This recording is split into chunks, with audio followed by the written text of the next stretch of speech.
Good morning, everyone. This is IT Live, brought to you by Academy Sports and Outdoors.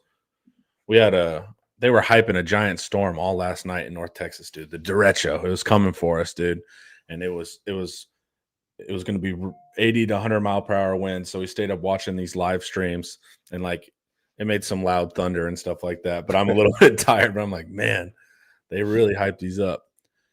Yeah, my kid all of a sudden is in the tornadoes, and I he thinks they're great. I'm like, are you kidding me? Tornadoes are terrifying. Anytime that sky gets just a little bit of green, and I've been through earthquakes and hurricanes and all kinds of stuff, but tornadoes scares the crap out of me. Yeah, I've been stuck in some crazy winds that was knocking RVs over, and it's not cool when you're in the middle of it. Also got caught in a flash flood in San Marcos, and I realized, don't play with floods, don't drive around. Oh yeah, I drove through a bad flood that killed a lot of people. It was in San Antonio. We were over the overpass, and the overpass was one lane.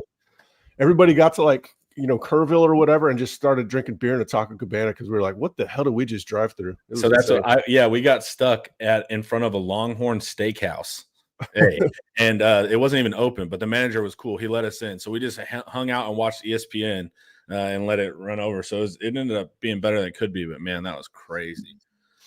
Yeah. I did not oversleep, but I am tired, so. Fair enough picking that up. We got Coach Dub in the house too. Whoa, look at this. No hat. He's ready to go. Yeah. What's going on? Yeah. We got 90 miles per hour in Aledo. Hit McKinney hard. Yeah, I'm in Denton. We got the right edge of it. So it was a little bit of rain and stuff like that, but I had to park my car in a parking garage. I have to go get that later, but didn't hit us super bad. If you did get hit though. Yeah. Sorry guys. All right. We had a big official visit weekend, y'all. Yeah, and that wasn't even the big one, but it ended up being pretty big, right? Yeah, buddy. So we're excited. So we'll just give a rundown of we had 3 commitments: Colette the kicker, DT Berryman, and then wide receiver Brown. Hey man, I think Chris Jackson has a new kind of style of wide receiver that I'm liking, man. I'm liking, and he's fast too. Don't get me. I think he's 10.6, right? Yeah. But I was getting kind of annoyed with just if you ran a 10-3 you're on the team, these guys are like wide receivers, not fast guys that can catch. So I'm liking the wide receiver hauls. So that's the first thing. So we got those 3 commits. We can talk about them later, but we'll go kind of through. I'll just throw out names and you guys kind of give me your thoughts on them, guys that I'm interested in. Let's start. Corey Wells. Oh man, I got a bigger crush on Corey Wells than Coach Dub, I think. Yeah, I like Corey. First of all, I thought I was feeling like that's another Mississippi kid. Like, hey, that's a dude. I compare. I'm not gonna call him Chris Jones, but man, to me, he kind of looks like that. He has a quick first step for a big guy. He can roll. I like him a lot. Yeah, when Berryman committed the other night, somebody asked me, "Is he the floor of the class?" And I said, "You know what? He might be the floor, but there's going to have other guys in this class that might be rated lower than him, but have more upside." Ooh, and Corey Wells is right on my mind. Somehow he's rated lower than Dylan. Don't get me wrong. We'll talk about Dylan. I love that take. But Corey just has a little bit more giddy up to him, a little bit better lateral agility, and kind of a guy that could be the guy that eats a bunch of blockers, but can still make plays through them. Just a really good athlete for his size. So if Texas can get in on him, and I think they did a really good job this weekend, he came away. We came away wondering if this is post-visit high or is this foreshadowing a commitment. So we're excited about where Texas is after that one. Mississippi was the leader coming in. Cool. Yeah, I'm excited about that one too. Devon Benjamin, corner or safety? What's corner all the way? Corner 100%. I don't know, man. This is what I hate. The networks get something wrong early on, which they always do, because it's early. It's hard to know stuff. The younger these players are, Texas sees him as a corner only. Honestly, they wouldn't take him they wouldn't be this high on him if they viewed him as a safety. They just wouldn't be going as hard after him as they are. So they view him as a corner 100%, and they love him. Now, I'm worried about Oregon.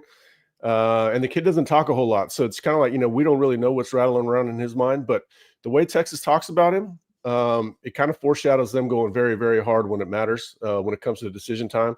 And so, I think Texas is going to be in it at the very end. But, I don't have a good read on him, but they love him, true corner. And somebody said, maybe they'll just get one of him or Samari. They want both him and Samari. Samari Matthew. I like Benjamin. What's going on with Samari? Did Miami get involved with Samari? Who got Miami jumped Clemson, and then he was at Florida State this weekend. But Texas is the team to beat even after Miami. So Texas is still the team to beat on that one. Now, I mean, I can't imagine he'd go to Florida State right now, but Florida State's getting more desperate. The more desperate these schools get, that you never know. Like Florida State was making a push last year, even though they're going 2-10. So yeah. Yeah, they still got the NIL to steal who they want. If it's just they can get 3 or 4 guys. Yeah, but if all things are equal on NIL, and we know that Texas really loves Samari, then he's not going to Florida State. That doesn't make any sense. Cool. Don't see that at all. Malachi Lee. Ooh, man, big Malachi from Hawaii. Look, I'm sure you had a great visit here at Texas this past weekend. Coach Cal Flood, Coach Nansen, they've been to Hawaii to see him a few times. I know he mentioned that in his interview, hey, it's the first time he got a chance to meet the staff and all that. So, look, this 2026 offensive line class, man, it has a chance to be something special, right? You got a lot of big humans in this one who can actually play and come in like they're almost ready to play, and Lee's no different than that. So I'm interested to see how it shakes out with all the other schools that's recruiting him. But, man, if we get him, it would be a great get. Texas has a good reputation on the island, and it's growing. They got Leonga Lafau, Cecilia Kana, but those coaches, Choate, he's gone now, but he represented Texas well out there, made some inroads for him. PK's got a ton of lines out there from being at Washington so long. Sark knows people, Banks knows people. So, Texas is going to have a puncher's chance on the island whenever they find somebody that they truly want. But I think they got in a little bit later here than they needed to. Now, he did downplay any talk of him being a Michigan lean, which is somewhat encouraging. But I know he had a really good Alabama trip too. So, yeah. Right now, we need to see what shakes out in the coming days of what we hear, what's real about it and what's not. But Texas helped itself. We had Texas 4th coming into this visit, and then they improved their chances, but still a ways to go. What about the running back Xavier Crowell? Alabama. I was going to say, you said Alabama. So I was like, speaking of Alabama, right to the point. How's that going? So what does that mean? Shift to Derek Cooper? Not even on Derek Cooper. It's not a shift. They're on Derek Cooper and Amari Latimer and the kid in Arizona, Carson Becker. I think haven't heard his name as much, but you can't just go, all right, lost Crowell or going to lose Crowell. Better start recruiting this guy hard. They've been recruiting all those guys hard. Now Cooper's going to be a tough pull out of Miami, but. Yeah, this one's been trending in Alabama for a long time. I think, once they lost to Shard Choice, they had a chance with Choice. This became a much tougher hill to climb. But the plan is still the plan. Get KJ Edwards and see who else you can get. I like KJ Edwards, man. Yeah. Brett Nelson asked, player comps for the recent commits.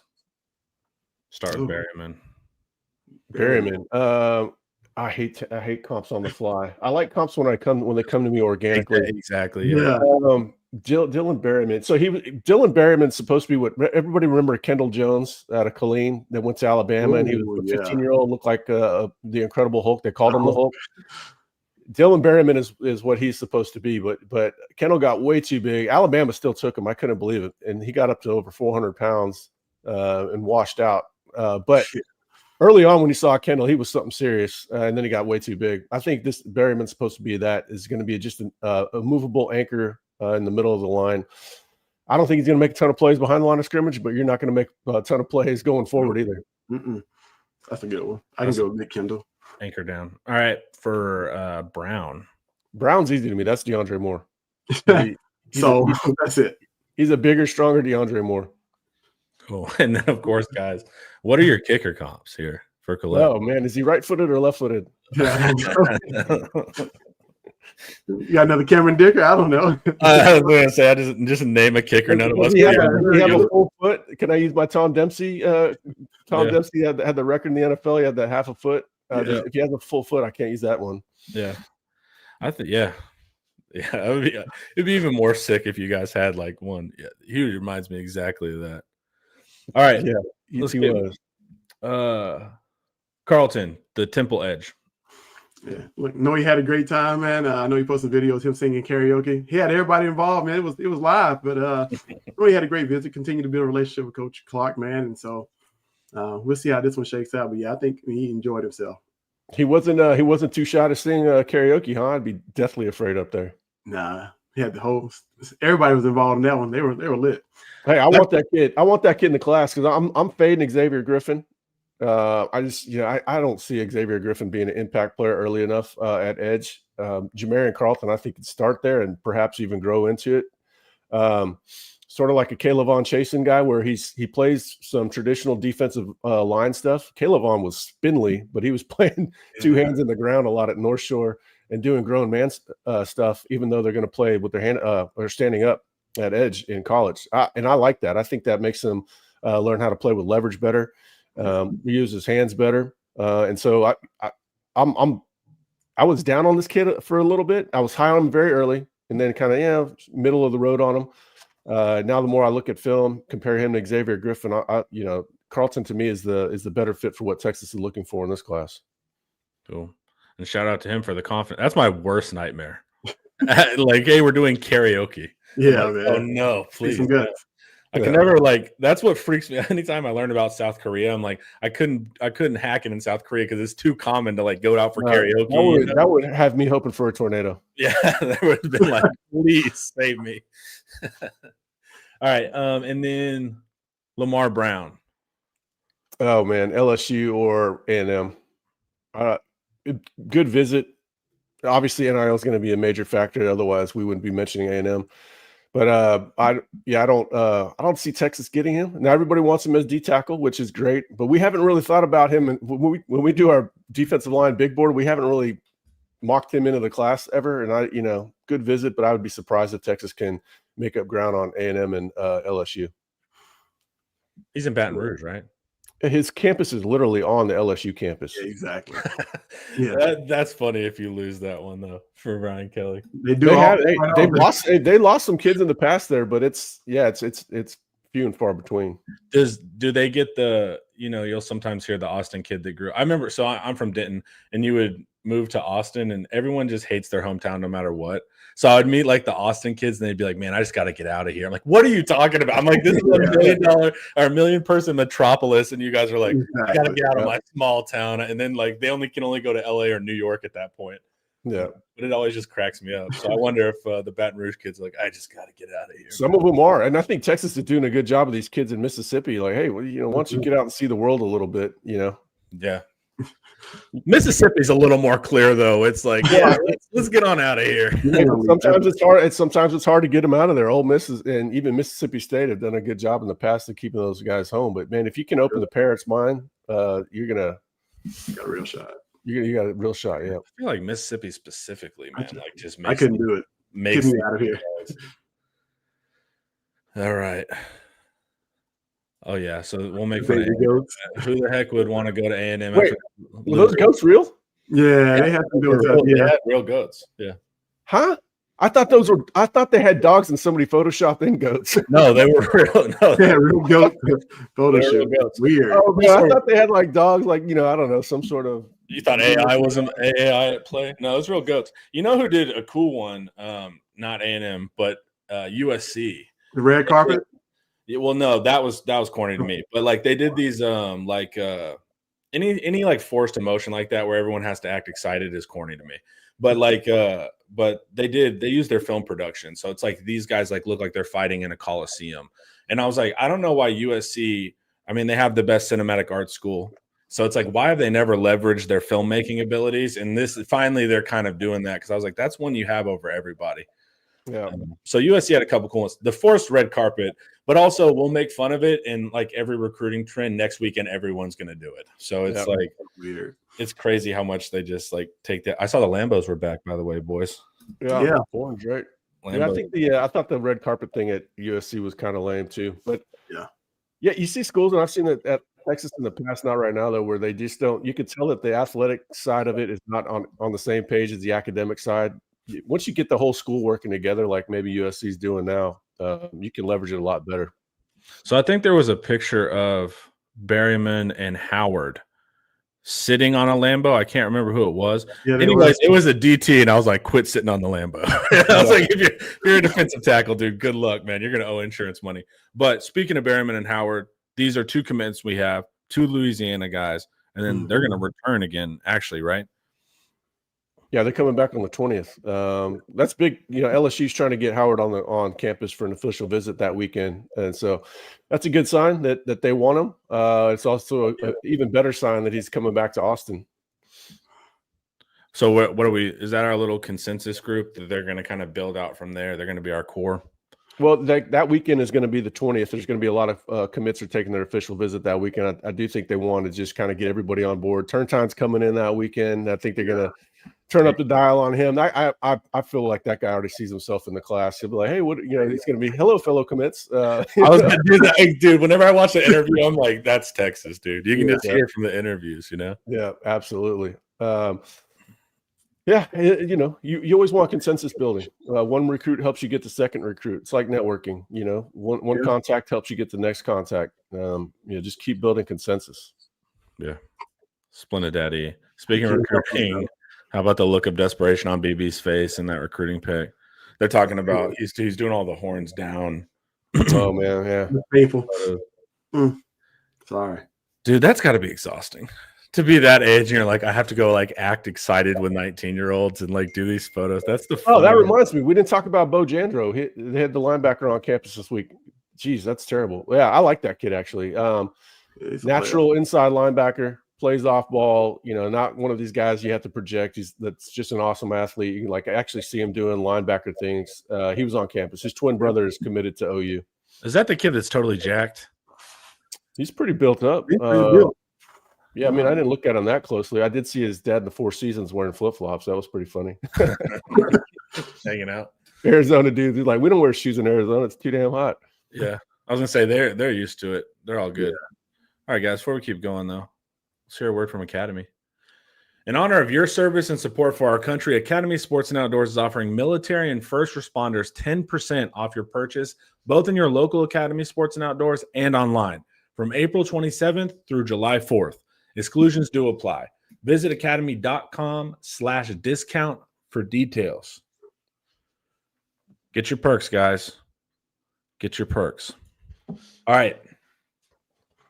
We good on visit recapping? I want to talk about the commits. Let's do it. I want to watch a little bit of film here. Let's pull up Cohen Brown. We'll just watch and talk. Yeah, make sure you get that first play in there. Yeah, let's see if we got it. Oh, here we go. Yep. Now he should not score a touchdown here. Or here. Or there. But that's what I mean. That's wide receivering. Guys are more structurally built. I like Chris Jackson's grabs. Well, this is also not slow. Separate. He's a dream come true to me because he's like a vertical slot and a slot machine at the same time. Yeah. Because he has 10-6, right? So he's not like he's slow, but he's also doesn't look feeble, Running back after the catch. Yeah. But wide receiver speed after the catch, So it's just for reference, he plays in a tough district with a lot of speed. So, and he made regionals in track too. So that lets you know, man, he can run for real. It's not just. Yeah, that's a pure slot fade right there. Yeah, his problem running 10-6 now is you got white kids running 10-1s these days. It's just I don't know what's going on. What's going on in the water? You're seeing 9.9s. It's getting crazy, dude. Yeah, catch freshman running 10-1. It's just insane the speed. So his 10-6 is maybe it's not track. It's still 10-6 on the football field is fast. We almost have to readjust our 100 meters. Here we go, running back after just gone. Yeah. And he plays with a ton of confidence too. I mean, if you knew this kid, he's gonna talk trash to you. He plays with a chip on his shoulder, man. He feels like he's underrated. Nobody, checking for him. He's like, I'm gonna go out here and earn everything, right? He plays with that kind of attitude, man. I love the kid. I saw him last February when I went by, and they said he was gonna be a dude before he even started to snap and walk at you. He's like, no, this is the next guy coming up, and he proved it. I didn't pay close attention until after he decommitted from USC, and I'm thinking, why would he decommit at this point? Look at him, man. And I watched the tape. I was like, oh my gosh, corner blitz. All right. Yeah. I mean, he would obviously be a safety. He could obviously be a high level safety if he wanted to be, but if it ain't broke, see a better throw and that's a touchdown. Yeah. Why is he so underrated? Because this is his first year of really breaking out, of really having production. Yeah. Okay, man. Not too many people do that after the catch, right? Find the lane, doesn't panic. He's patient runner, but After the catch, he can do everything you ask him to And do. he plays big, like Yeah. over the middle, like he doesn't look like he's avoiding anything. Mm-mm. He just looks properly built. Corner Putting around. that kid in the slot too, man. Dangerous. Yeah. You're not bringing him down. I'm telling you, you're gonna take 2 or 3 guys. Got that toughness, like Devin Duvernay, Matthew Golden, Jordan Whittington, like he had that same toughness. I know he can catch a ton of slot fades, just like DeAndre Moore did against Mississippi State. Looked the exact same. Good at tracking the ball too. Yeah, once I saw him, I'm like, oh, he looks like DeAndre Moore. I'm like, oh wow, they're really going to go after this dude. So who are we looking? Caden Finley. So we would have Finley, him, and then in the class with Lott.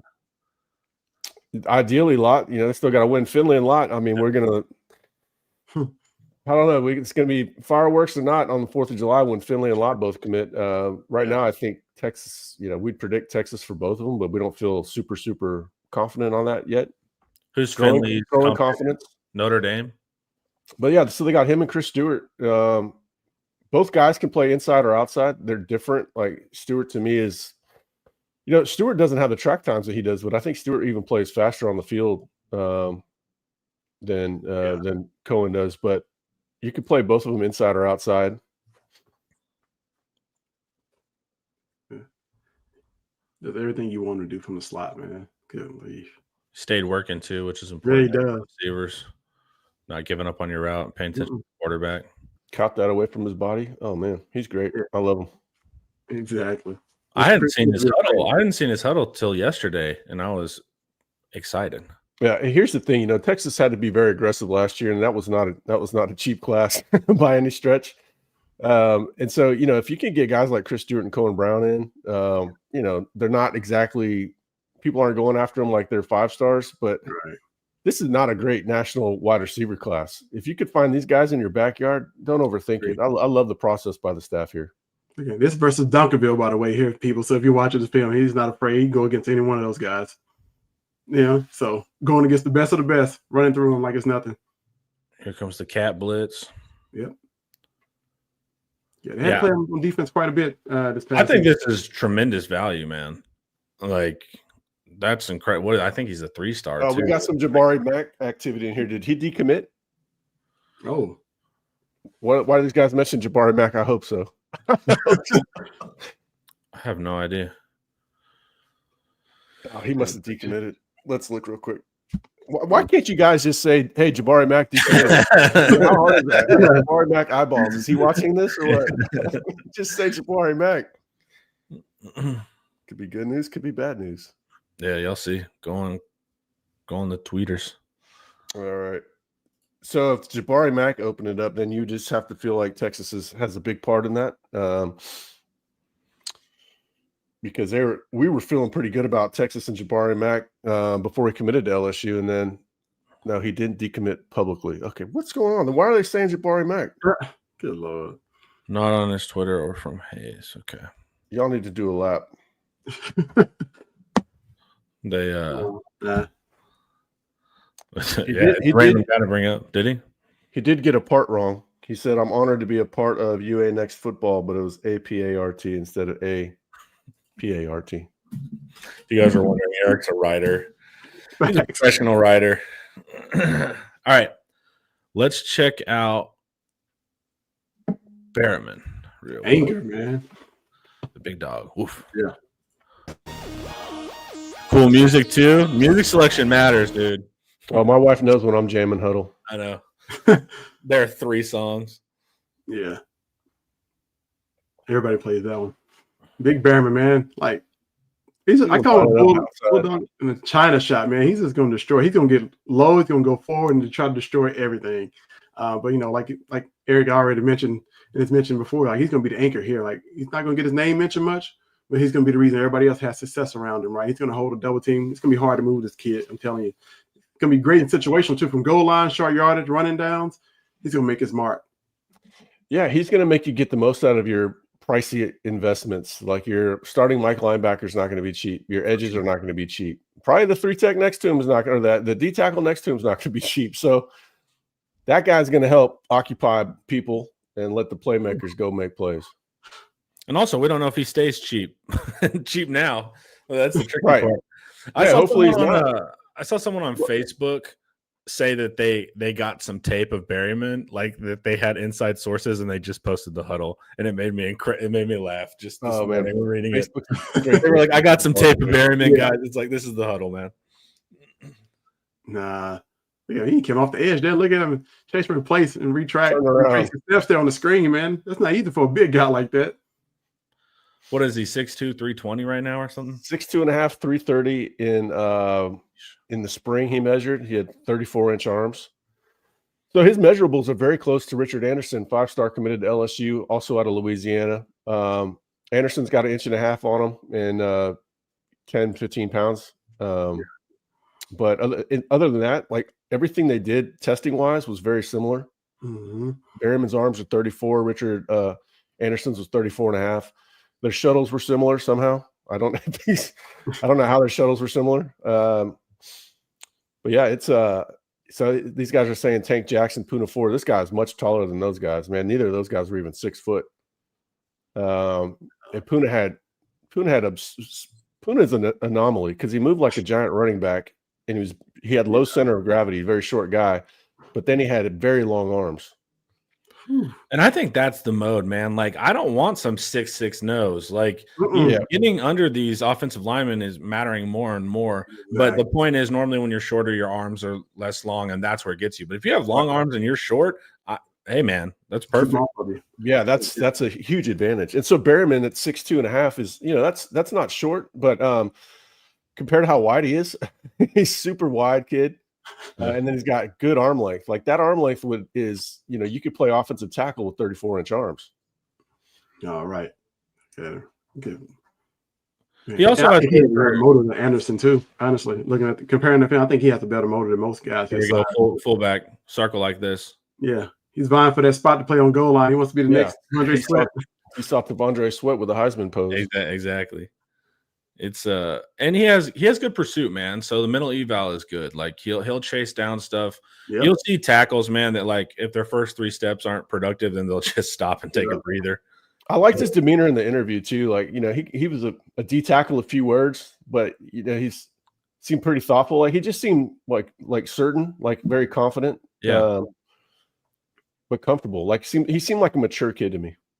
Correct. I mean, sometimes they're quiet because they're awkward or don't have the words. That wasn't the case with him. When he spoke, it was like very precise, and he answered the questions too.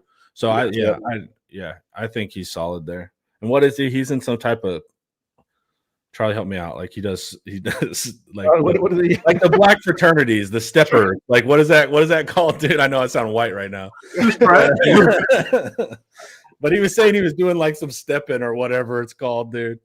That's what it is. Stepping. That's exactly what it is.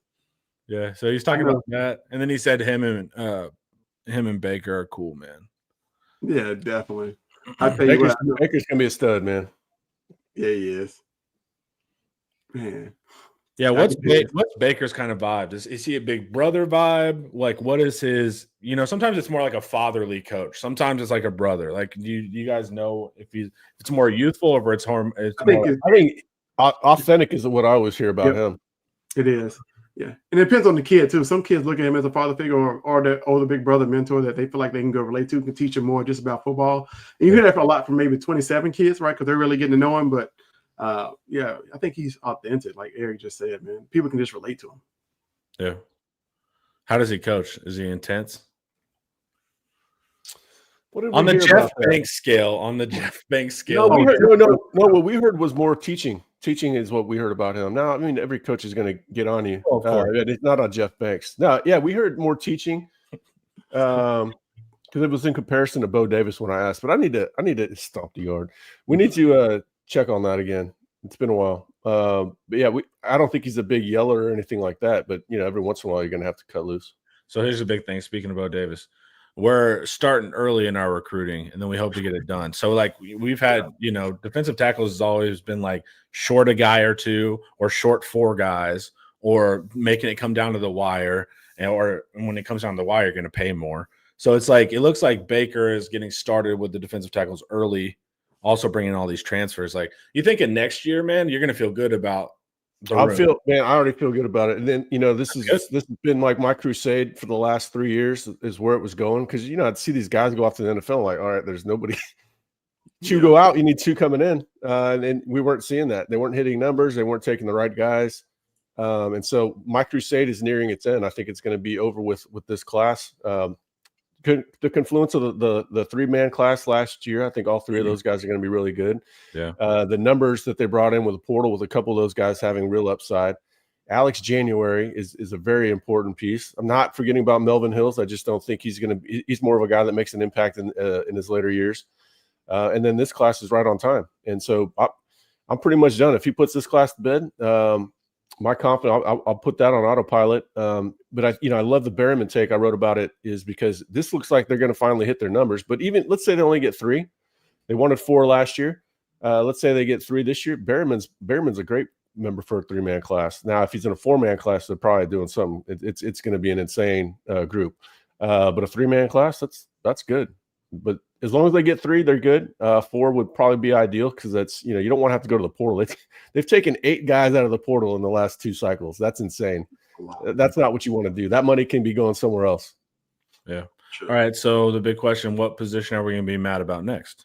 Wow. We were mad about linebacker. Yeah. That got solved. We were actually a little mad about wide receiver early on, but that got solved very quickly. Always gets And then solved. linebacker, we were really mad about linebacker. Yeah. Well, they're recruiting these guys. They're so talented. I'm like, where do these guys even go on the roster? There's just so deep everywhere. Yeah. You got guys that, we're not even talking about that are super talented. Santana Wilson is going to be a good college starter. I don't know if it's going to be at Texas just because of the depth chart. Yeah. I'm not saying he's a threat to leave. I'm just saying you can see how that guy will be ready to play probably a year before Texas has room for him to give him some significant snaps, because you got Warren Roberson, who's been waiting his time behind Malik Muhammad. And it's just, it's like that across the board. Maybe guard is one position. Maybe interior line is one that we're going to start worrying about. But that's not nearly as sexy as worrying about D tackle. Well, I think you said it, man. It's like we're dealing with all this pain of being too good right now. Yeah. It's devastating. No problem, man. It's rough. It's rough, man, to be Things would have looked a lot different without the portal, though. The concerns would have been a lot more founded. But because of the portal, Texas can just augment whatever they need to. Yeah. Yeah, they do it the right way. All right. Let's talk about the nickel position, because it's weird and we don't really know what's going on there. And we got plenty of names we're familiar with, but you'd ideally just want to know who would be the lead guy there. Anytime you can name 5 good options, you get into that scary. I think Ian talks about it all the time. It's like you don't want to hear 5 options there. So kind of what are we thinking out with nickel? Of course, Derek Williams returns from injury. This is gonna clarify itself over time. I'm not worried about it one bit. It's not Ian's thinking about it too traditionally, which is not like how Ian normally thinks about it. Oh, we've got 10 guys at it. They're mixing and matching. I think they are going to play some. I think they're going to be schematic minded with how they deploy the nickel. But they were like that last year. I mean, Jelani McDonald had 100 and something snaps at nickel last year. He also had 100 something in the box and 200 something playing safety. I think it is going to be matchup football. Now, the first game I think is going to look a lot different than the second game. Ohio State, right? You're going to do everything you can to win that game. I expect McDonald to start there. I put that question to a source recently, and he said, yeah, most likely. But they're also trying Derek Williams there. Jonah Williams is going to get a look there. Jonah Johnson-Wabella has played there. Michael Taff has played there in the past. Now, I think they're going to move Taff around this year, but I think it's going to be more of filling that Jahdae Barron linebacker role in dime. But that's another thing. They could be moving guys around because they're thinking about dime too. We've talked about them using it, that package, not just on third and long, but as a changeup, just to get better coverage on the field. So I think they have a plan. I think they know what they're going to do, but right now they're trying a little bit of everything. I think it's probably going to be a timeshare between McDonald and Wardell Mack for the most part this season. But one thing I theorized is if this is Jelani McDonald's contract year, he's that talented to leave after 3 years. They might want to just keep him at safety, where he's going to feel he's going to be more comfortable, and that's going to be his NFL position anyways. And then they could put Derek Williams, who's it's a year where he might be knocking off the rust before he goes into his contract year. And so it's kind of like the person at nickel is paying his dues.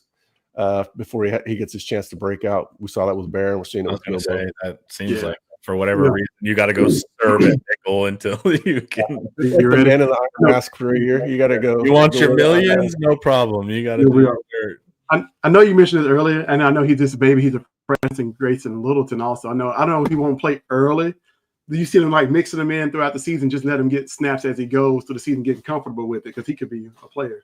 I think that kid is going to play in September at nickel. Obviously Texas is going to have some good leads. He's probably the most consistent freshman we've heard about, just with his demeanor. And then, I always go back. I've said it a number of times here, but he's got compared to Malik Muhammad, but just faster. Maybe not as technically refined as Malik was, but not far off. But then he's a faster player. And so when they put him at nickel, like right out of the gates, that should have caught everybody's attention, because normally they let you go play corner for a while, just so you're comfortable there. They're like, nah, we're going to throw you in at nickel because we think you can handle it. That was an attention getter. So yeah, he's making plays in 7-on-7 already. So he's got a very bright future. But we're kind of talking about the present. Well, and also talk about a UT kid interview. When I heard him on that Fresh on the 40 podcast talking, I was like, oh, we should have known, dude. Yeah, this kid's going to be in finance or something. Yeah, I talked to him. I talked to him this spring before his senior year, and I felt the same way. And I talked to Texas about him, like, yeah, we like him. And then he committed to Clemson. I was like, all right, never thought about him again. And then I think what was it, October? He came back up in November. But he'd always seemed like a Texas kid that one time I talked to him. That kid could have been from Westlake. It's also funny because I remember years ago when I would hear you talk about like, oh, that's a UT kid. Of course, I went to UT. I know the culture, but I was like, what does that really mean? And now you can just hear it so night and day in the interviews, dude. It's hilarious. It's just from it's a kid that would go to UT even if he didn't play football. Yeah, that's kind of my shorthand for. But it's something that you have to be around quite a bit, or at least a little bit. I can't be like, if I can't understand a kid on the phone, he's probably not going to UT. Yeah. Every once in a while, you get one that's okay. That's just. If you want the example, think of Jahdae Barron. Like whenever, like him in the press conferences, like that's that level of intelligence and like engagement, and like they're just like, hey man, you don't seem like you're 17. Yeah. Go back to Malik Jefferson. I'm like, you're looking at LSU, dude. You're not going to LSU. Yeah. All right, guys. Before we keep going, let's hear a word from Andre the Lawyer. This video is brought to you by Andre the Lawyer.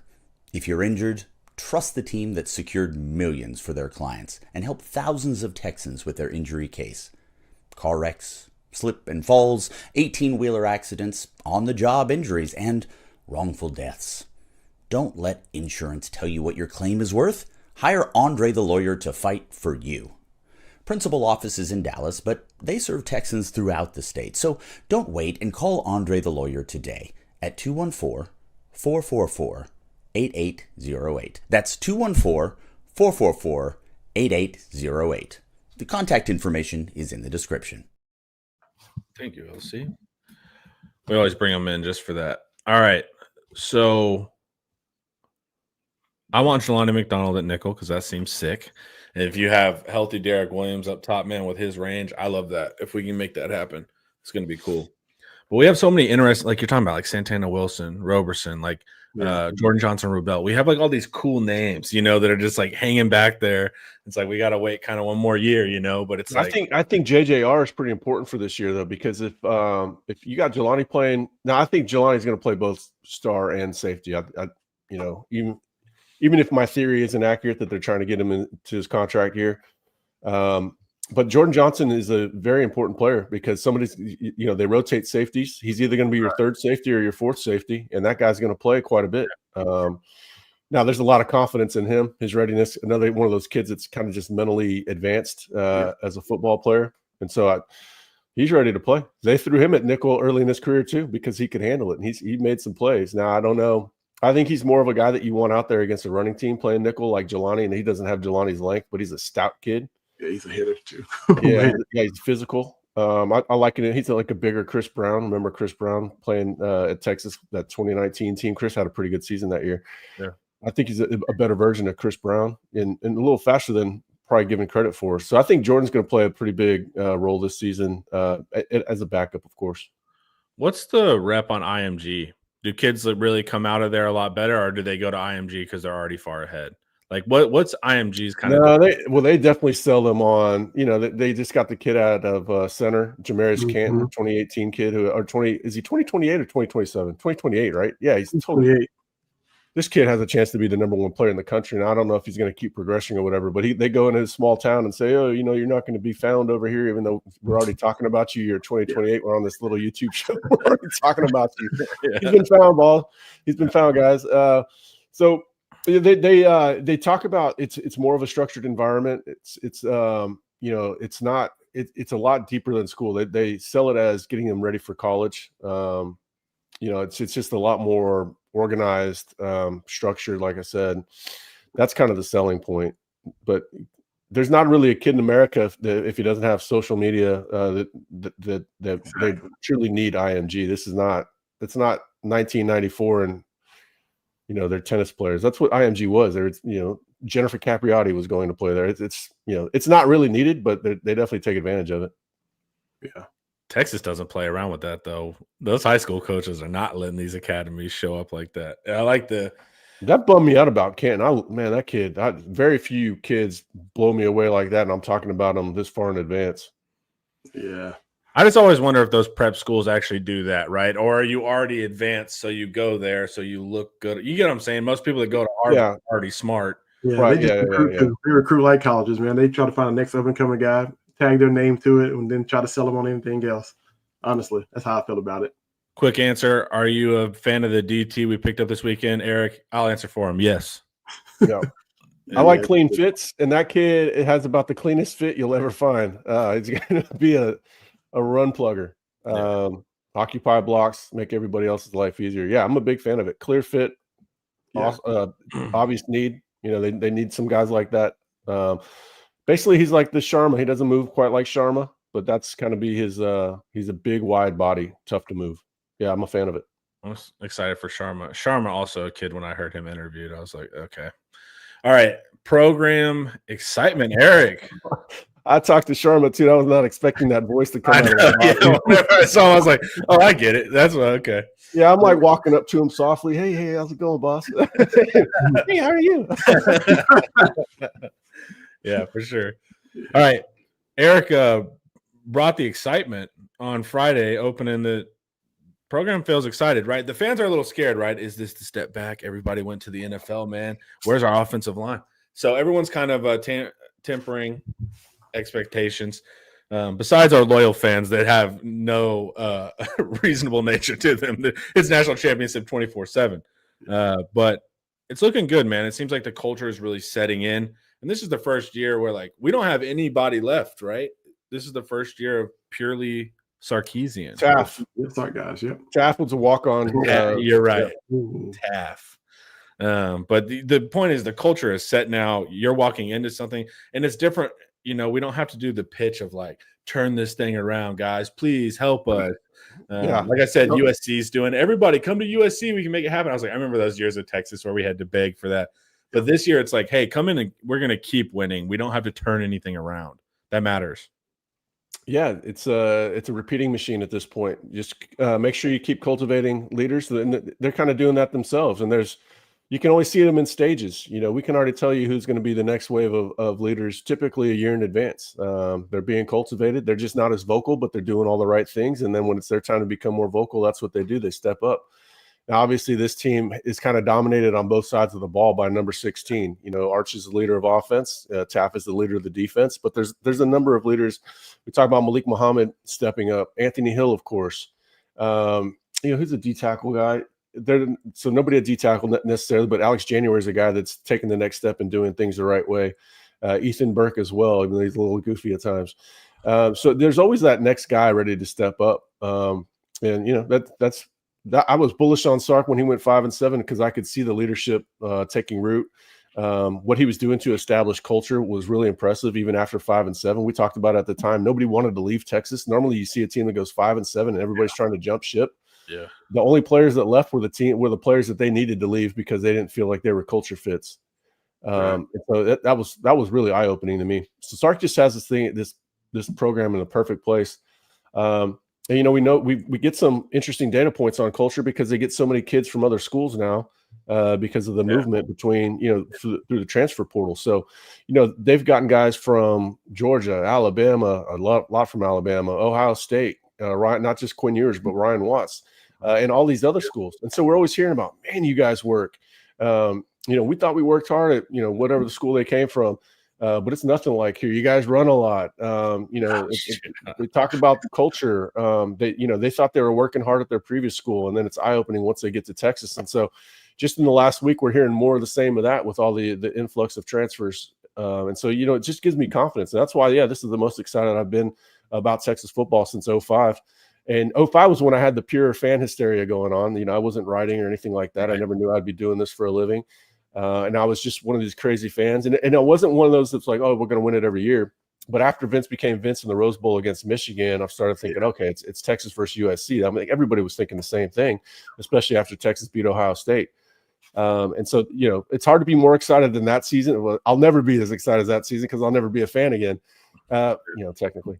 But this they have it, and then Arch is coming in, and we hope that Arch is a generational player like Vince was, right? A generation's 20 years. It's been about 20 years, so I think it's right on time for that. And again, Ohio State, there's some similarities to that. And then you got the number 1 defense in the country, or at least top 3 defense in the country.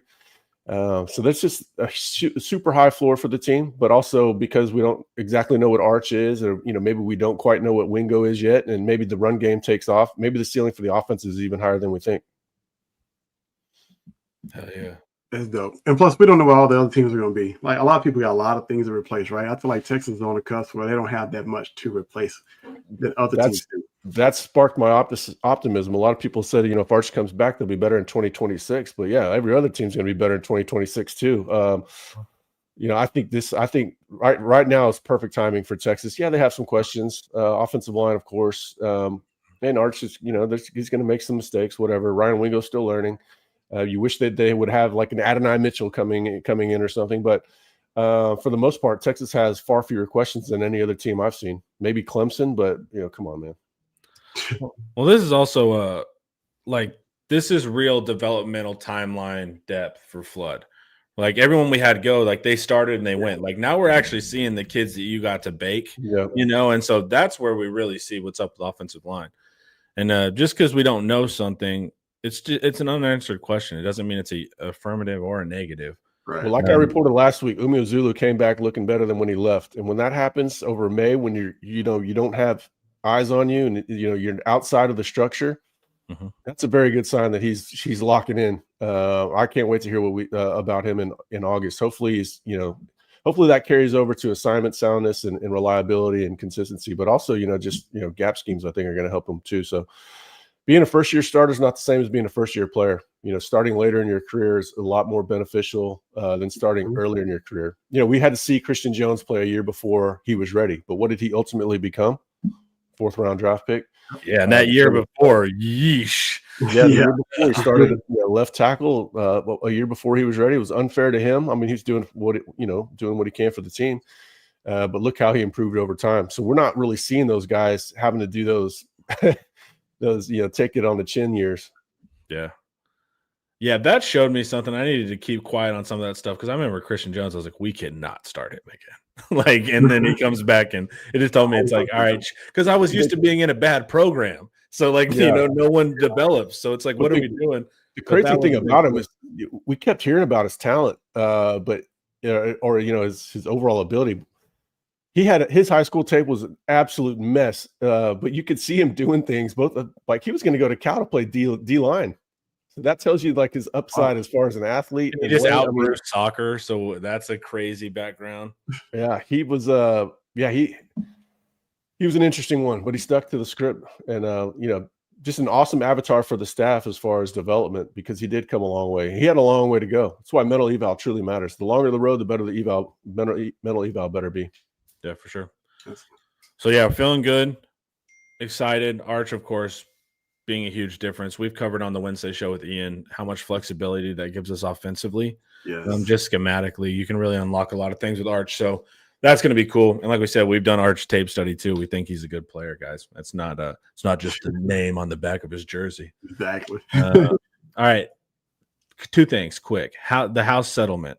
What does this mean? Is this beneficial? Is it not? Man. I hate this. I didn't used to think you should go to law school to cover sports, but apparently, over the next coming years, the guys that did go to law school, the few of them are going to benefit greatly.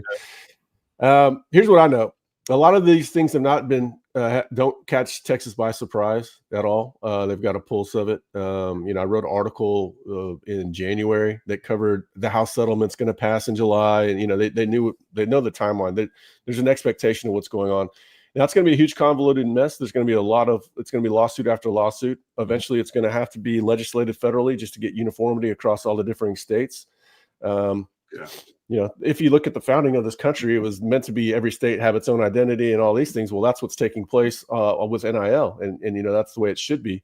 But some states are going to be at a competitive disadvantage, which they can vote however they want. Texas just passed the law last week, allowing high school players 17 years older to gain NIL. That's a chance. That's a way for them to try to keep pace. Not to get political, but if anybody knows anything about the governor's fandom, he would not. That bill's not getting signed if that wasn't what he thought or what was thought in the best interest of the University of Texas itself. For sure. So Texas has the pulse of this thing politically. They want the stability of the sport, and they want players to get paid. That's the two main things that I know for a fact. They want stability in the sport, and they want players to get paid. But after that, they don't. My sources don't really have an understanding of where it's going to go entirely long term. House, the big thing with the house is that the Texas One Fund Collective is going to get rolled in, or is getting rolled into the athletic department, and we're not sure exactly of all the downhill effects. They just named the guy, the commissioner of whatever the CFB, whatever the thing is called. He's supposed to be the guy that enforces the house rules. And so I looked where he went to school. The first thing I did was see if he went to like Alabama or something. He went to Princeton and Harvard, so I felt good about that. Of course, yeah. I felt as good as I can about a Harvard guy. But he's got no biases there. But the big thing for Texas is that strong enforcement is going to have to become a staple. Otherwise, they'll just get going back to the schools that drop bags and dominated are going to go back to dropping bags and probably go back to dominating. So yeah, you're only as good as your enforcement. Like all this stuff sounds great, but if there's not real punishments and if there's not a willingness to go into the gray area, because teams take advantage of the gray area, you're going to have to go into there in the gray area and make it black and white. Like that's what you have to do. Now, I think Texas feels confident going into this kind of the second generation of NIL. A lot of that has to do with confidence, being able to leverage Austin, corporate sponsorships, that sort of thing for players. I think they've got some plans that we don't know about. They better have some plans we don't know about because they can't lose their competitive advantage in the NIL era simply because people started doing things outside the lines. Now, this guy not being tethered to the NCAA is going to have more teeth as far as investigation, and this is what he's been doing. He's been running investigations in baseball. Yeah. So it seems like it's going to be okay. But there might be some bumps along the way. Just know that Texas has a guiding hand on this thing. I think at least behind the scenes, at least their voice carries weight. And they've definitely have the pulse because my report, I said a year ago, maybe 8 months ago, that collectives were going away, and everybody's like, no, it's not. That's not happening. That's not where they're at in the lawsuit. And I was like, okay, well, maybe I'm wrong. I don't know. I was just told blankly that that's what's going to happen. And so I didn't guess that, somebody told me that. And so they were right. So that just tells you that Texas has a good idea of where this is all going. Yeah. I think that's why you see an uptick too. And the support staff being hired, so many people being brought on off the field roles, like they can kind of manage that. I can focus on football. You handle this part. So you see that across, college football, everybody's adding to their staffs now. So Sark is ahead. Yeah. Well, Texas has had the best NIL approach. I know fans get caught up. Well, they didn't go get so and so or whatever, and there's some boom or bust cycles for some other schools. Texas has been the most consistently good at NIL since it came in. Oh man, I remember those first few days. It's Oregon doing what NFTs and all that stuff. That seems like a lifetime ago. Texas caught up quick. They crushed everybody on the trail after going 5-7, 2022, right, to finish out that. Remember, we'll never forget that December. And they've been running ever since. So I don't they've got very smart people involved. When you're UT, it's kind of like an encapsulation of the school. You go there because of all the networking and the opportunities, the quality of the education. They've got Texas people involved that are, they're fans originally. Then they go to the school. They become very successful. They're captains of industry. They know how deals are made. And a lot of those guys, those Texas graduates, are why the NIL has remained strong. And those guys are going to remain in place, and they're going to help guide things. And the clearinghouse now, right? Anything over $600 has to be approved by the clearinghouse. So it's going to be a whole lot of. They're going to invent a $500 bill in Alabama. I was going to say, how creative it's going to get is going to be really interesting. The $599 bill in Alabama is going to become a thing. But also the lawyers, I told you, they're already ready. I've already seen the football lawyers. They're just like, let's begin, Yeah. So yeah, there's so many different things you can see. Like, you can't limit how a kid makes money if it comes from a collective or whatever. Legally, I'm not sure how that's going to pass. So especially, I just don't see how it's going to hold up. It's going to be a mess. And that's why, it's bad when people are sitting there go, man, we really need the federal government to get involved. I know, which is my favorite part, dude. Like, you never hear all these people. It's like, man, can we get the feds to come tell us what to do, man?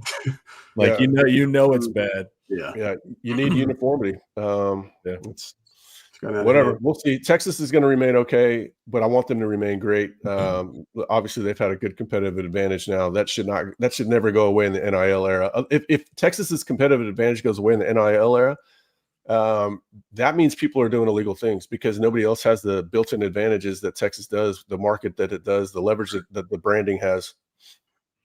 Well, I'll point them out in court, dude. You tell me. I'll say Alabama's cheap. They're cheap. All right. Shout out softball. Yeah.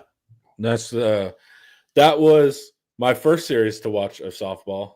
It was this year. I've seen it before, guys. I've heard about it. Watched a couple games in high school when I was in high school. But man, that was fun. That third day when we almost ruled them, that was sick. Shout out Mia Scott, beast. Oh yeah, I think she should have got MVP. Come on. I had friends texting me that they're not UT fans or anything. They were just like, man, this softball game is really good. I'm like, yeah, you're telling me. Yeah, Mia Scott was awesome. Dude, And, we were breaking. She's dating CJ Baxter. Yeah, ITTMZ, everybody. Yeah, Oh, yeah, man, yeah. I hope that relationship works out. Yeah, because we're definitely that's going to be a great legacy at that point. Yeah, You're be a baller. I hope they are madly in love. Yeah, that'd be great because we can just wait 18 years and have a 5-star on our hands, dude. Nah, she was a stud, and but again, it goes back to roster. We're talking about NIL and roster management. Kennedy. What I tweeted out was it might be better to have two $500,000 pitchers instead of one $1 million pitcher. So you got to disperse the value across the roster, which maybe Tech will win it next year with her, but I bet they bring in somebody else expensive too. And she got annoying because of the broadcasters. It's not her; she's a great pitcher, and she seems like a good person. It was just annoying because the broadcast was so heavily weighted. I don't have a problem. Sell your stars, right? Like there's a bunch of idiots like me that don't know anything. So it's just like, yeah, sell your number ones. But it was just like so over the top that it like turned me against her. She should have been given a reality show going from Palo Alto to Lubbock. Like, well, dude, imagine also her leveraging her NIL the night before Game 3. Oh yeah, was perfect. I mean, and then also because she gives up 5 runs and gets benched. But it's like, man, that was also just from our agent to be like, we're signing now or we're not signing, that was a perfect leverage. No, that was smart. Yeah. Yeah. And so that worked out perfectly. Softball, that was a lot of fun. Man, those umps are killer though, man. Yeah, that was brutal. And then the game thread on game 2 was brutal with coach not putting in Kavan in that high leverage situation. Yeah. All these guys that didn't care about softball. I know, dude. Dude, it was hilarious. I've seen like 3 accounts talk about softball all year, but everyone had strong negative opinions. We have a softball season thread that goes throughout the whole season, and there's like 400,000 views on that thing. Yeah. And and about 100 came in the last week of people that didn't watch a lick of softball, and they're freaking out. And everybody that was watching softball, you're like, hey, look, when the train's off the tracks, it's really off the tracks with this team, but they'll be fine in Game 3. Yeah. And everybody else is doing their PTSD football game thread, man. Yeah. And they weren't having it. But then first inning, game 3, and I hope all those guys had some sort of self-awareness that, hey, maybe I shouldn't have freaked out like I did, but of course they didn't. Well, it's that was the trippy part is like White played the long game there because Kennedy tried to come out in game 3 and she was flat. Her pitch wasn't as fast. And also, man, that was even I was saying win or lose for Tech before we won that, man, that's a lot of pressure to put on one player. Because it was basically like, is Kennedy going to win the national championship? Because Tech was nothing last year. They had a lot of transfers in. But I was like, I've never seen a sport where they're like, not talking about Texas Tech winning the national champion. They're talking about Kennedy winning the national championship. Yeah. And then Kavan for us, baller, 0 earned runs. The quiet one that was not getting any shine that actually performed the best. So that was awesome for softball, man. Huge, huge win. Another skin on the wall for CDC as well, man. The hires have been damn good, fellas. Pretty good.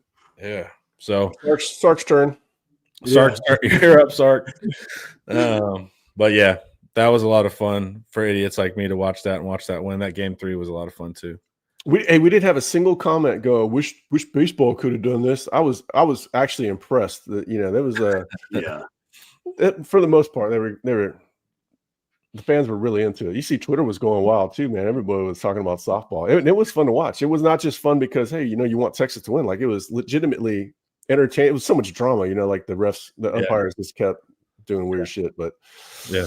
The units were across the board though for Texas, like former players, everybody being involved watching the game I thought that was pretty cool. You didn't usually see former players and everybody so involved in it. Former coaches, Kat Osterman was all over the place. You also saw like the clip of our volleyball team with a couple of football players watching it live, which was cool.